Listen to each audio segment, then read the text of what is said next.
Čau! Un nākamie produktiņi, kas bija manā pasūtījumā, vieni no smaržīgākajiem produktiņiem, vieni no ejošākajiem produktiem, ir itāļu kompānijas Olfa Zeta līnijas smaržiņas.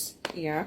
Tātad te vēl ir vecais mazais tilpumiņš, jā, un tad jau lēnāk arī visiem aromātiem tiek rebrandingoti šie te pudelīšu dizaini tilpumi uz šādām smukām kastītēm.